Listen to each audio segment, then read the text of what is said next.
Hindi repo में आप सबका स्वागत है। तो प्रधानमंत्री ने साल के अपने आखिरी मन की बात में ना हमारे देश के बारे में कुछ बहुत ही कमाल की मजेदार कहानियां बताई हैं।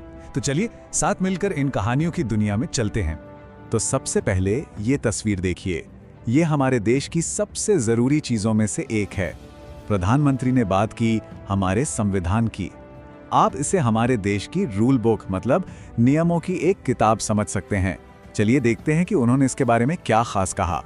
तो सबसे पहली बड़ी कहानी है एक बहुत बड़े माइलस्टोन के बारे में। जरा सोचिए, जो हमारे देश की रूल बुक है ना, हमारा संविधान, वो 26 जनवरी 2025 को पूरे 75 साल का होने वाला है। अरे वाह, ये तो एक बहुत बड़ी बात है, बिल्कुल वैसे ही जैसे किसी का 75वां जन्मदिन मनाया जा रहा हो। प्रधानमंत्री ने इस बात पर जोर दिया कि ये कितना जरूरी है। उन्होंने कहा कि ये भारत का संविधान ही है जिसकी वजह से वो आज राष्ट्र से बात कर पा रहे हैं।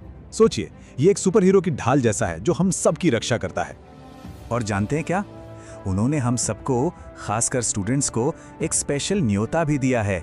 एक खास वेबसाइट है constitution75.com, जहां जाकर इस महान विरासत से जुड़ा जा सकता है। ये बिल्कुल एक खजाने की खोज पर जाने जैसा है। तो चलिए लोकतंत्र की नींव से आगे बढ़कर अब चलते हैं हमारी एकता के एक बहुत बड़े जश्न में, प्रयागराज के महाकुंभ में। ये धरती पर होने वाले सबसे बड़े जमावड़ों में से एक है। जरा सोचकर देखिए, एक ही जगह पर करोड़ों लोग आस्था में एक साथ। ये भारत की जबरदस्त विविधता का एक बहुत ही खूबसूरत उदाहरण है। और इस बार तो ये हाईटेक भी होने जा रहा है। जी हाँ, महाकुंभ का एक डिजिटल अवतार भी होगा जिसमें AI और ऐप्स का इस्तेमाल करके हर किसी की मदद की जाएगी। है ना ये कमाल की बात। और इस पूरे विशाल आयोजन का जो मूल संदेश है वो बहुत ही सरल और शक्तिशाली है, यूनिटी यानी एकता। तो अब चलिए भारत को चमकाने वाली कहानियों और क्रिएटिविटी की दुनिया को एक्सप्लोर करते हैं। प्रधानमंत्री मोदी ने KTB भारत हैं हम के बारे में बात की। ये एक सुपरहिट एनिमेशन सीरीज है जो बच्चों को हमारे उन हीरोज के बारे में सिखाती है जिनके बारे में ज्यादा बात नहीं होती, और वो भी एक मजेदार तरीके से। साथ ही उन्होंने भारतीय सिनेमा के 4 दिग्गजों को भी श्रद्धांजलि दी जिनकी 100वीं जयंती हम मना रहे हैं। ये वो महान हस्तियां हैं जिन्होंने हमारे सिनेमा को इतना शानदार बनाया। और भविष्य की बात करें तो भारत WWave समिट की मेजबानी करने के लिए तैयार है।